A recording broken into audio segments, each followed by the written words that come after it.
sair da frieza espiritual. Olha só, o cristão frio, ele não sente amor pela obra de Deus. Todo cristão, amados, o coração dele tem que queimar por almas. O coração dele tem que pulsar, assim como o coração de Jesus. O coração de Jesus pulsa almas, vidas. Entendeu, amado? Então, o coração do cristão tem que ser um coração que queima por almas, queima por vidas para o Senhor. Então é maravilhoso a gente fazer a obra do Senhor, entendeu? Por isso que sempre que você puder, ajude, participe. A gente vê muitas vezes aí, mas uma coisa maligna, o diabo trabalhando, sabe para quê? Para trazer frieza ao coração dos cristãos, para que eles não se envolvam na obra da sua igreja, para que eles não ajudem o seu pastor, para que eles não invistam na obra de Deus. Amados, para que eles não enviem missionários, para que eles não... Antigamente, amados, olha, o campo era cheio. Você sabe por que hoje a gente vê essa quantidade de cristãos por todos os lados? Porque as igrejas estavam sempre enviando missionários para todas as partes do país, do mundo. No nosso tempo, a gente sempre tinha, no mínimo, um culto na semana que era especial para quê? Para missões. Ali ligado para missão, para levantar ofertas para missão, para levantar missionários. Vinham missionários da África, sabe? Trazer palavras poderosas e trazer ensinamentos maravilhosos. E hoje em dia a gente vê as pessoas totalmente desmotivadas pela causa de Deus. Olha, eu achei lindo o que Deus fez lá nos Estados Unidos, que dentro daquela faculdade, naquela igreja que tinha ali naquele lugar, o Senhor começou a queimar corações de jovens que começaram ali a orar e que foi atraindo gente de todos os lados. Como os Estados Unidos estavam precisando daquilo, amados. Entendeu? Então a gente precisa buscar isso para as nossas vidas. Olha, quando você se coloca na brecha para ajudar a obra de Deus, para investir nas almas, para evangelizar, para ajudar, para investir no reino de Deus, você está provocando um avivamento ao teu redor, na tua vida, na vida daqueles que tu ama. As pessoas olham para você e dizem, olha, fulano e ciclana, eles são tão determinados que é uma coisa linda. Olha, mas é muito lindo a gente ver uma pessoa determinada na obra de Deus, uma pessoa que faz a obra de Deus por amor, com alegria, com fé, com gratidão. Uma pessoa dessa, ela jamais vai questionar o dízimo, nem a oferta na casa do Senhor. Por quê? Porque ela ama a obra de Deus e ela quer ver o Evangelho de Cristo crescendo, se expandindo por todo o planeta. E ele sabe que o dinheiro é necessário para que aquilo continue indo adiante.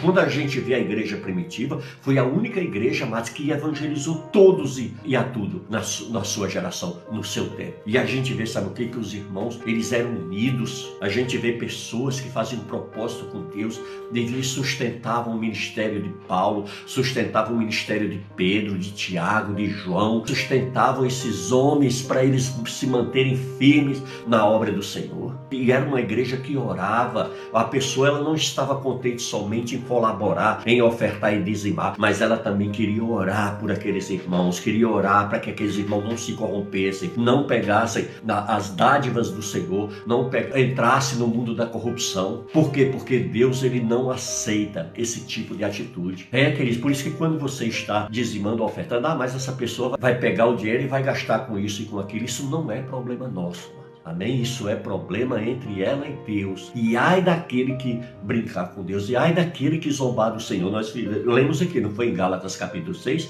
De Deus não se zomba. Aquilo que a pessoa plantar, ela vai colher. Entendeu? Então, se ela não está cuidando bem dos recursos da casa do Senhor, ela vai prestar conta com Deus. Mas não adianta, querido, não tem como a pessoa escapar. E às vezes as pessoas ficam incomodadas. O pastor fulano é isso, o irmão ciclano é aquilo.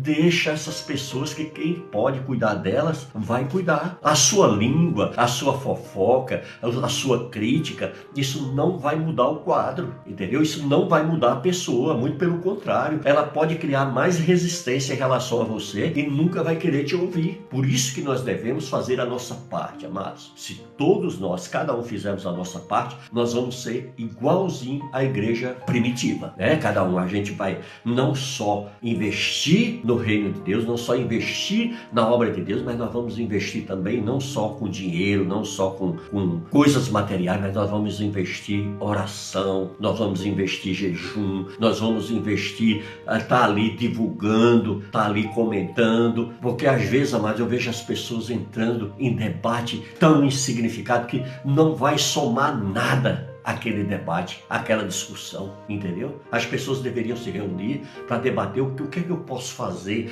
para melhorar, para alcançar mais vidas, para que esse evangelho chegue em outras nações. Não é verdade? Deviam estar debatendo era isso. O que é que eu posso fazer para me contribuir mais? Olha, eu estou dando apenas isso, mas o que é que eu posso fazer para melhorar os meus recursos, para mim poder investir mais? E aí você vai ver as coisas acontecer. Mas não, as pessoas estão preocupadas com coisinhas pessoais, com eu aceito isso, não aceito aquilo. Amados, nós somos servos de Deus, somos filhos de Deus. Quem é o maestro da nossa vida, quem conduz a nossa vida é Cristo. O Espírito Santo de Deus que habita em nós é que vai nos conduzir. Se nós nos rendermos a Ele, se nós tivermos humildade, reconhecer e colocar Ele verdadeiramente no volante da nossa vida, entendeu? É assim que nós precisamos caminhar, tá certo, amados? Amém? Veja bem, o crente frio, ele vai à igreja só por desencargo de consciência. Vira um religioso, está sempre corrigindo os outros, mas ele mesmo não se conserta. É isso aí. Ele vai à igreja apenas como um desencargo de consciência. Hoje eu fui ao culto, porque todo mundo acha que se a pessoa foi ao culto, ela voltou abençoada.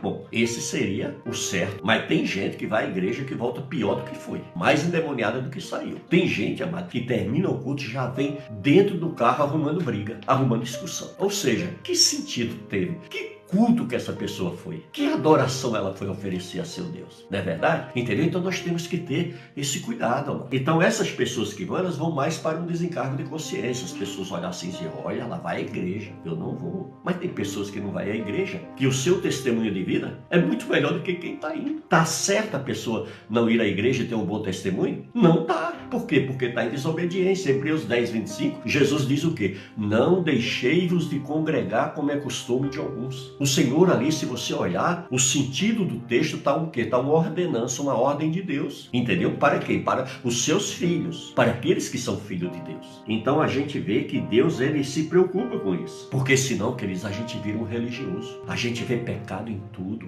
pecado em todos. A gente começa, sabe, a querer que os outros sejam um padrão de cristão, mas nós mesmos não somos nada, somos apenas, sabe, estamos ali como se fosse um boneco maquiado. Queremos passar uma imagem que a gente não é. Isso é o quê? É o cristão que não tem uma vida cristã ali regada. Quando você vai à igreja, meu irmão, a minha irmã, você tem que ir com o sentido seguinte: eu vou fechar meus olhos, vou me ligar com o trono da graça, me ligar com Deus, porque o meu socorro vem do Senhor que criou os céus e a terra. O meu socorro não vem do pastor, o meu socorro não vem do irmão, o meu socorro não vem da irmã, o meu socorro não vem da equipe de louvor, o meu socorro vem do Senhor. Aí o que é que eu tenho que fazer? Eu tenho que esquecer quem está à minha direita, quem está à minha esquerda, quem está à frente ou atrás e me ligar lá no trono de Deus. Amados, todas as pessoas que vão com esse propósito, que saem de casa dizendo, hoje eu vou receber tudo que Deus tem para mim. Eu vou àquele culto, eu quero oferecer a minha melhor adoração a Deus. Eu quero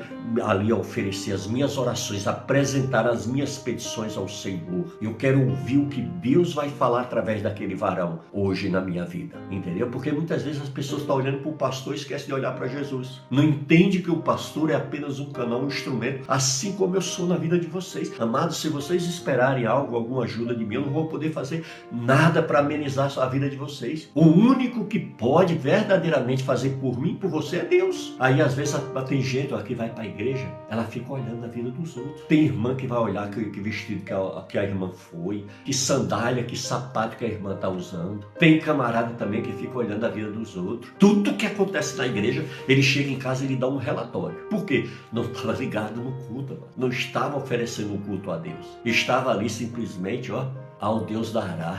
E aí volta ali todo satisfeito. Estou vindo da igreja. Tá bom, mas e aí? Esse culto que você foi causou algum impacto na sua vida? Qual é a atitude que você tomou depois de ter participado de um culto desse? Entendeu, queridos? Então são essas coisas que a gente precisa estar de olho para a gente não virar um religioso, para a gente parar de viver corrigindo os outros. Tem pessoas que querem ensinar o pastor como pregar, como dirigir a igreja, como conduzir os dízimos da igreja, porque ele tem o melhor dízimo da igreja, ele se sente a última bolacha do pacote. O pastor precisa prestar conta para mim do que ele está gastando na igreja. A igreja de Cristo, você tem que pedir para Jesus prestar conta para você. Entendeu? Porque quem vai conduzir aquela igreja é Cristo. Mas na minha igreja não é assim. Bom, se não for assim, ore que Deus vai operar e Deus uma hora vai pedir uma prestação de conta desse líder. Tá certo? Amém? Veja bem, o cristão frio, a pregação não surte mais efeito na sua vida. Quando ouve um testemunho, já não se emociona mais, não consegue mais glorificar a Deus, pois está morto espiritualmente. Então o cristão frio, a pregação entra no ouvido e sai no outro. Você chega lá fora, depois você pergunta para ele: meu irmão, me ajuda aí. Você sabe qual foi a palavra que o pastor abriu o texto da pregação hoje? Ele não vai lembrar. Ele não vai lembrar de nada, só vai lembrar daquilo que interessou para ele. Entendeu? Mas ele não vai lembrar de nada, de mais nada. Quando ele ouve um testemunho, aquilo já não choca mais ele, já não toca mais ele. Ele está tão frio que aquilo não move, não comove mais a ele. Entendeu? Nós precisamos ficar alerta a isso. Amém? E também ele não consegue mais glorificar a Deus, pois ele está morto espiritualmente. Entendeu? Precisamos, em nome de Jesus, ter todos esses cuidados para que a gente não venha se tornar um cristão frio. Veja bem, o cristão frio é aquele que perdeu o primeiro amor. E para quem perdeu o primeiro amor, a saída está em Apocalipse 2:5. Lembra-te, pois, de onde caístes, arrepende-te e volta à prática das primeiras obras. E se não, venho a ti e moverei do seu lugar o teu candeeiro, caso não te arrependas. Entendeu? Então tem que haver o quê? Arrependimento, e a gente realmente reconhecer: não, eu estou frio, domingo eu quero ir à igreja, quando o pastor fizer o apelo, eu vou lá na frente e vou confessar a Cristo diante dos homens, como a palavra dele me orienta e me ensina e me manda fazer. Entendeu? É isso que nós precisamos ter, o entendimento.